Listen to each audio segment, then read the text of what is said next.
नमस्कार दोस्तों, स्वागत है आप सभी का RPN नंबर 1 स्टडी चैनल पर। तो दोस्तों जल्दी से सभी साथियों को जोड़ लीजिए, हमारी हिंदी की जो क्लास है वो स्टार्ट हो चुकी है।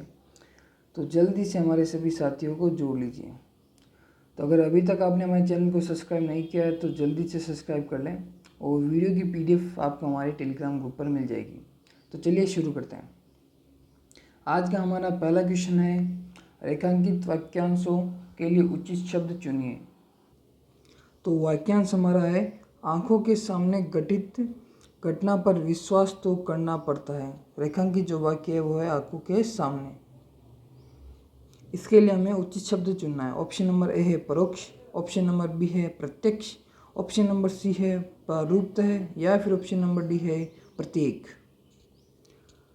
तो दोस्तों आंखों के सामने यानी कि ऑप्शन नंबर बी प्रत्यक्ष जो आपका है वो आपका सही आंसर हो जाएगा। ऑप्शन नंबर बी प्रत्यक्ष आंखों के सामने का जो वाक्यांश है उसके लिए एक उचित शब्द है। ऑप्शन नंबर बी हमारा सही आंसर हो जाएगा। चलिए हमारा अगला क्वेश्चन है, त्रिकालदर्शी किसे कहते हैं। हमें बताना है कि जो त्रिकालदर्शी है वो किसे कहते हैं। ऑप्शन नंबर ए है जो तीनों लोकों के बारे में जानता हूँ, ऑप्शन नंबर बी है जो तीनों कालों के बारे में जानता हूँ, ऑप्शन नंबर सी है जो तीनों कालों में जीवित रहे, या फिर ऑप्शन नंबर डी जो तीनों कालों में न हो। बताइए दोस्तों इसका आंसर क्या होगा।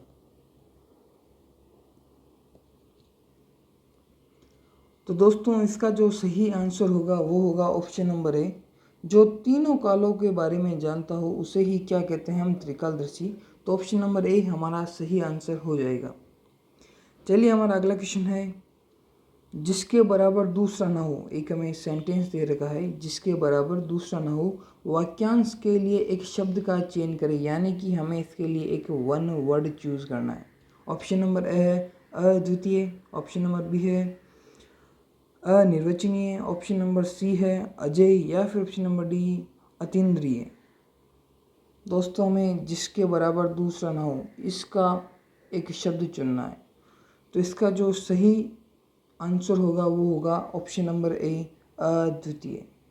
जिसके बराबर दूसरा ना हो अद्वितीय, यानी जो अद्वितीय है इसका मतलब यही होता है कि जिसके बराबर कोई दूसरा ना हो। ऑप्शन नंबर ए हमारा करेक्ट आंसर हो जाएगा। चलिए हमारा नेक्स्ट क्वेश्चन है, रास्ते में खाने के लिए भोजनादि वाक्यांश के लिए प्रयुक्त शब्द है। तो फिर से हमें वन वर्ड बताना है। वाक्यांश है रास्ते में खाने के लिए भोजनादि। ऑप्शन नंबर ए है नाश्ता, ऑप्शन नंबर बी है पाथेय, ऑप्शन नंबर सी है अल्पाहार, या फिर ऑप्शन नंबर डी है स्वल्पाहार। तो दोस्तों इसका जो सही आंसर होगा वो होगा ऑप्शन नंबर बी पाथेय। पाथेय का मतलब यही होता है कि जो रास्ते में भोजन मिलता है, यानी कि पथ के अंदर। तो जो रास्ते में खाने के लिए जो भोजनादि होता है उसे हम पाथेय कहते हैं। जो खाना रास्ते में चलते या फिर सफ़र के दौरान खाया जाता है उसे पाथेय कहते हैं। ऑप्शन नंबर बी हमारा करेक्ट आंसर हो जाएगा। चलिए हमारा अगला क्वेश्चन है, किस विकल्प में वाक्यांश के लिए प्रयुक्त एक शब्द गलत है। तो हमें गलत कौन क्या है वो हमें चूज़ करना है। ऑप्शन नंबर ए है जो अत्यधिक भूखा हो वो भूभिष्ठित है, ऑप्शन नंबर बी है जो अपने युग का ज्ञान रखता हो युगदृष्टा, ऑप्शन नंबर सी है जो बहुत उच्च आकांक्षा रखता हो लालची, ऑप्शन नंबर डी है जो कम खर्च करता हो मितव्ययी। तो हमें बताना है कि कौन सा ऑप्शन गलत है, गलत हमें चूज़ करना है। बताइए दोस्तों।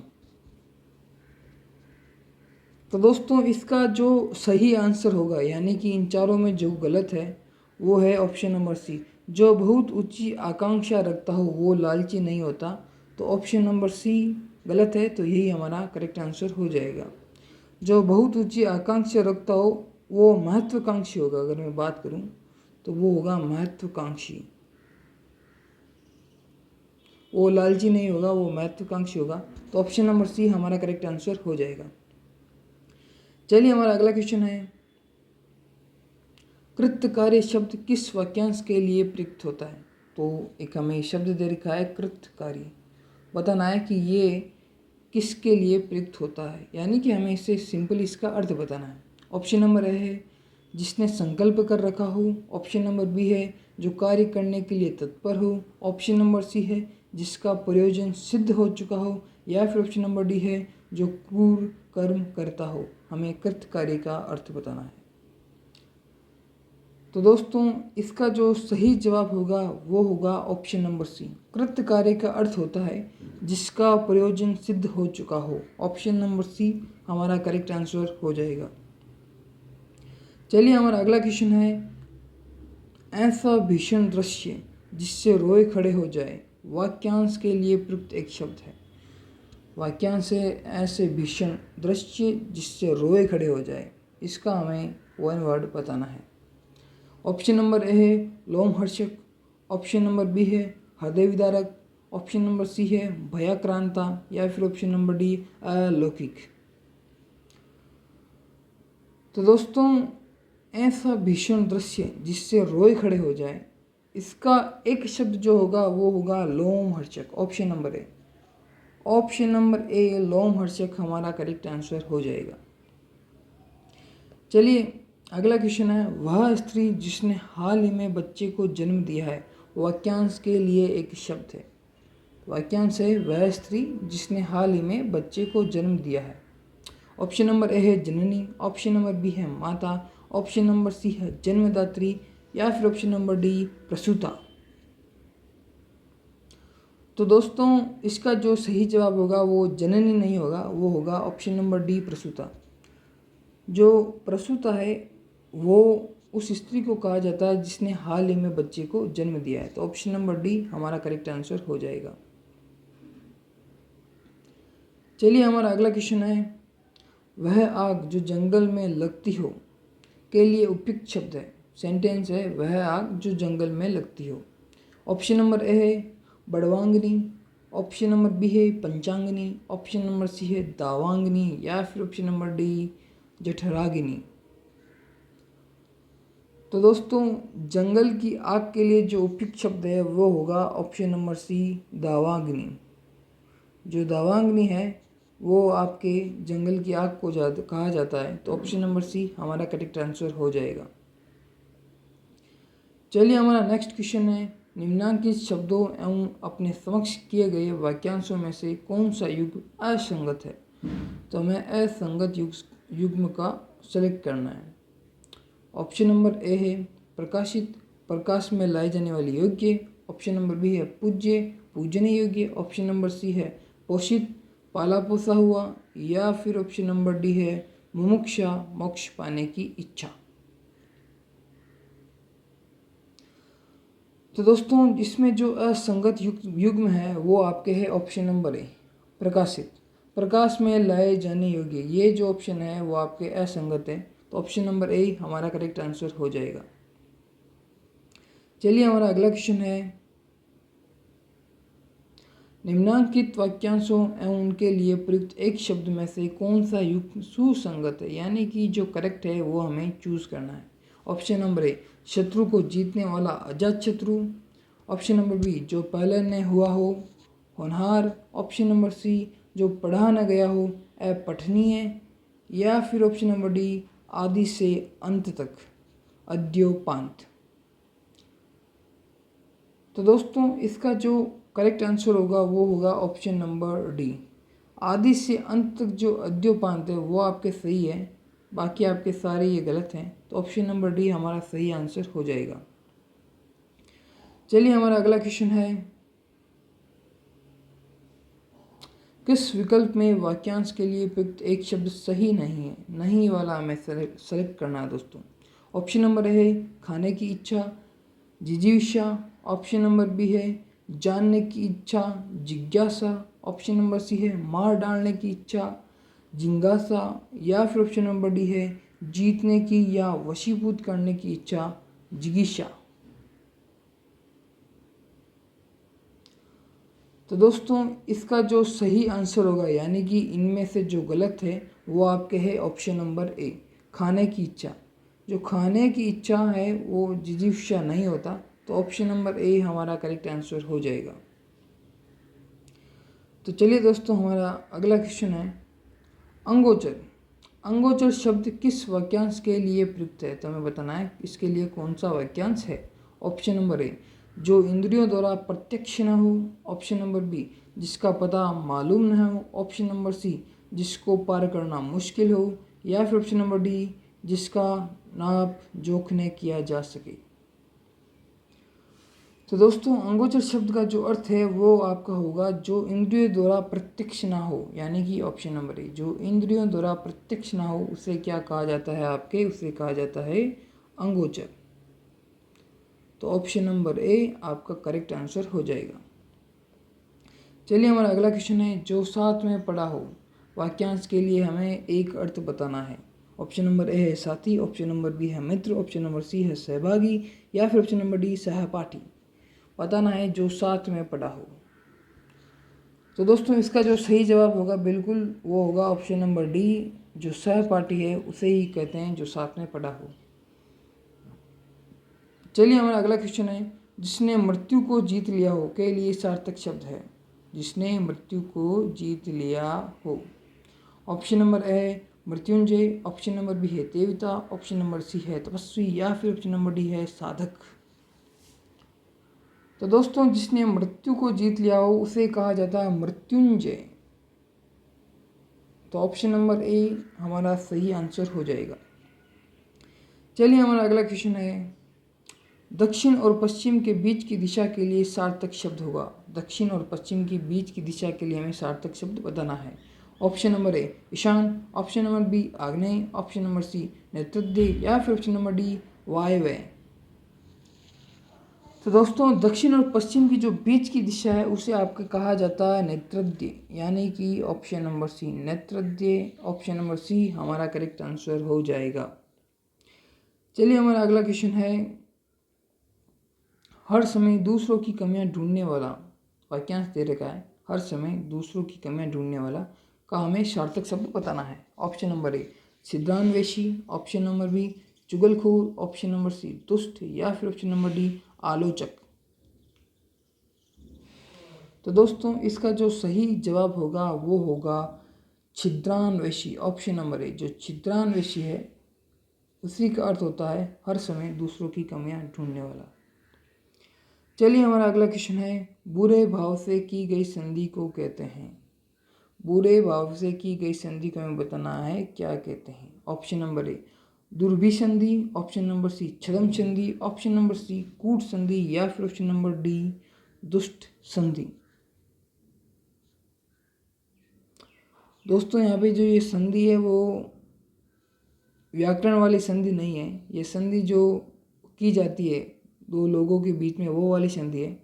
तो बुरे भाव से की गई संधि है उसे जो कहते हैं एक शब्द में वो कहते हैं दुर्भी संधि। ऑप्शन नंबर ए दुर्भी संधि हमारा करेक्ट आंसर हो जाएगा। चलिए हमारा अगला क्वेश्चन है, घूमने फिरने वाला साधु वाक्यांश के लिए सार्थक शब्द। वाक्यांश है घूमने फिरने वाला साधु, इसका हमें अर्थ बताना है। तो ऑप्शन नंबर ए है योगी, ऑप्शन नंबर बी है तपस्वी, ऑप्शन नंबर सी है श्रमण, या फिर ऑप्शन नंबर डी है परिवारजक। दोस्तों घूमने फिरने वाले साधु का हमें बताना है, तो इसका जो सही जवाब होगा वो होगा ऑप्शन नंबर डी परिवारजक। परिवारजक जो है वो घूमने फिरने वाले साधु को कहते हैं। ऑप्शन नंबर डी हमारा करेक्ट आंसर हो जाएगा। चलिए हमारा अगला क्वेश्चन है, वह साहित्य जिसमें गद्य और पद्य दोनों मिश्रित हो। हमें वाक्यांश हमें सार्थक शब्द बताना है। तो वाक्यांश है वह साहित्य जिसमें गद्य और पद्य दोनों मिश्रित हो। ऑप्शन नंबर ए गद्य काव्य, ऑप्शन नंबर बी चंपू, ऑप्शन नंबर सी है गद्य गीत, या फिर ऑप्शन नंबर डी है मिश्रित काव्य। तो दोस्तों इसका जो सही जवाब होगा वो होगा हमारे ऑप्शन नंबर बी चंपू। चंपू जो है वो आपके उस साहित्य का कहा जाता है जिसमें गद्य और पद्य का मिश्रित हो। तो चंपू ऑप्शन नंबर बी हमारा करेक्ट आंसर हो जाएगा। चलिए हमारा अगला क्वेश्चन है, मानसिक भाव छिपाना। एक वाक्यांश है मानसिक भाव छिपाना, इसका हमें सार्थक शब्द बताना है। ऑप्शन नंबर ए असूया, ऑप्शन नंबर बी अमर्ष, ऑप्शन नंबर सी अवहिता, या फिर ऑप्शन नंबर डी अक्ष धूर्त। तो दोस्तों इसका जो सही जवाब होगा वो होगा ऑप्शन नंबर सी, अवहितता। जो अवहितता है ऑप्शन नंबर सी, वही हमारा करेक्ट आंसर हो जाएगा। चलिए हमारा अगला क्वेश्चन है, जिसको थोड़ा ज्ञान हो, वाक्यांश दे रखा है जिसको थोड़ा ज्ञान हो, इसका हमें अर्थ बताना है। ऑप्शन नंबर ए अनभिज्ञ, ऑप्शन नंबर बी अज्ञ, ऑप्शन नंबर सी अभिज्ञ, या फिर ऑप्शन नंबर डी अल्पज्ञ। तो दोस्तों जिसको थोड़ा ज्ञान हो इसे कहा जाता है अल्पज्ञ, यानी कि ऑप्शन नंबर डी अल्पज्ञ हमारा करेक्ट आंसर हो जाएगा। चलिए हमारा नेक्स्ट क्वेश्चन है, किसी टूटी फूटी इमारत या बस्ती का बचा हुआ अंश। वाक्यांश है, किसी टूटी फूटी इमारत या बस्ती का बचा हुआ अंश, इसका हमें सार्थक शब्द बताना है। ऑप्शन नंबर ए भंग, ऑप्शन नंबर बी खंडित, ऑप्शन नंबर सी खंडिताकार, या फिर ऑप्शन नंबर डी भग्नावशेष। तो दोस्तों इसका जो सही जवाब होगा वो होगा ऑप्शन नंबर डी, जो आपकी भग्नावशेष है वही आपके टूटी फूटी इमारतों या बस्ती के अवशेष को कहा जाता है। ऑप्शन नंबर डी भग्नावशेष हमारा करेक्ट आंसर हो जाएगा। चलिए हमारा अगला क्वेश्चन है, किसी के पास रखी हुई दूसरे की वस्तु। वाक्यांश है, किसी के पास रखी हुई दूसरे की वस्तु, इसका हमें शब्द बताना है। ऑप्शन नंबर ए ध्रुव, ऑप्शन नंबर बी धरोहर, ऑप्शन नंबर सी धरणी, या फिर ऑप्शन नंबर डी धीवर। तो दोस्तों इसका जो सही जवाब होगा वो होगा ऑप्शन नंबर बी धरोहर। किसी के पास रखी हुई दूसरे की जो वस्तु है उसे धरोहर कहा जाता है। तो ऑप्शन नंबर बी हमारा सही जवाब हो जाएगा। चलिए दोस्तों हमारा अगला क्वेश्चन है, आवश्यकता से अधिक धन संपत्ति एकत्र न करना। वाक्यांश है, आवश्यकता से अधिक धन संपत्ति एकत्र न करना का हमें शब्द बताना है। ऑप्शन नंबर ए अस्थेय, ऑप्शन नंबर बी अपरिग्रह, ऑप्शन नंबर सी कृपणता, या फिर ऑप्शन नंबर डी सदाचार। तो दोस्तों इसका जो सही आंसर होगा वो होगा ऑप्शन नंबर बी अपरिग्रह। जो अपरिग्रह है वो आपके आवश्यकता से अधिक धन संपत्ति एकत्र न करने का सार्थक शब्द है। अपरिग्रह हमारा करेक्ट आंसर हो जाएगा। चलिए हमारा अगला क्वेश्चन है, कम या नला-तुला खर्च करने वाला। दोस्तों यहाँ पे नपा है, कम या नपा-तुला खर्च करने वाला का हमें सार्थक शब्द बताना है। ऑप्शन नंबर ए है मिति, ऑप्शन नंबर बी है मितव्ययी, ऑप्शन नंबर सी है अल्प खर्ची, या फिर ऑप्शन नंबर डी है न्यूनी। तो दोस्तों कम या नफा-तुला खर्च करने वाला जो है उसके लिए जो एक शब्द होता है वो होता है मितव्ययी। ऑप्शन नंबर बी हमारा करेक्ट आंसर हो जाएगा। चलिए हमारा अगला क्वेश्चन है, जो किए गए उपकारों को मानता है। वाक्यांश है, जो किए गए उपकारों को मानता है का हमें सार्थक शब्द बताना है। ऑप्शन नंबर ए कृतज्ञ, ऑप्शन नंबर बी कृतज्ञ, ऑप्शन नंबर सी अल्पज्ञ, या फिर ऑप्शन नंबर डी बहुज्ञ। तो दोस्तों जो किए गए उपकार को मानता है उसे कहते हैं हम कृतज्ञ, यानी कि ऑप्शन नंबर बी हमारा करेक्ट आंसर हो जाएगा। चलिए हमारा अगला क्वेश्चन है, अंगोचर शब्द के लिए उचित वाक्यांश क्या है। हमें बताना है कि जो शब्द है अंगोचर उसका उचित वाक्यांश क्या है। ऑप्शन नंबर ए जिसका अनुभव इंद्रियों का न हो, ऑप्शन नंबर बी जिसका अनुभव हृदय को न हो, ऑप्शन नंबर सी जिसका अनुभव शरीर को न हो, या फिर ऑप्शन नंबर डी जिसका अनुभव बुद्धि को न हो। तो दोस्तों जो अंगोचर शब्द है उसका जो अर्थ होता है उसका अर्थ होता है जिसका अनुभव इंद्रियों को न हो, यानी कि option number A. Option number ए हमारा करेक्ट आंसर हो जाएगा। चलिए हमारा अगला क्वेश्चन है, मिताहारी शब्द के लिए वाक्यांश छाटिए। शब्द है मिताहारी, इसके लिए हमें वाक्यांश बताना है। ऑप्शन नंबर ए उपवास करने वाला, ऑप्शन नंबर बी कम भोजन करने वाला, ऑप्शन नंबर सी कम खर्च करने वाला, या फिर ऑप्शन नंबर डी कंजूसी बरतने वाला। तो दोस्तों जो मिताहारी है उसका जो अर्थ है वो होता है कम भोजन करने वाला, यानी कि ऑप्शन नंबर बी कम भोजन करने वाला ये हमारा करेक्ट आंसर हो जाएगा। चलिए हमारा अगला क्वेश्चन है, किस बात के मर्म को जानने वाला वाक्यांश जो हमें दे रखा है वो है किसी बात के मर्म को जानने वाला। इसका हमें जो एक शब्द है वो बताना है। ऑप्शन नंबर ए मार्मिक, ऑप्शन नंबर बी मर्मज्ञ, ऑप्शन नंबर सी समरस्पर्शी या फिर ऑप्शन नंबर डी मर्म ज्ञानी। तो दोस्तों किसी बात के मर्म को जानने वाला, इसका जो एक शब्द होगा वो होगा मर्मज्ञ, यानी कि ऑप्शन नंबर बी। जो मर्मज्ञ है उसी का अर्थ होता है जो किसी बात के मर्म को जान ले। तो ऑप्शन नंबर बी हमारा करेक्ट आंसर हो जाएगा। तो दोस्तों इसी के साथ आज की हमारी ये क्लास ख़त्म होती है। उम्मीद करता हूँ कि आपको सारी चीज़ें समझ में आई होगी। तो मिलते हैं किसी नेक्स्ट वीडियो में, तब तक के लिए धन्यवाद।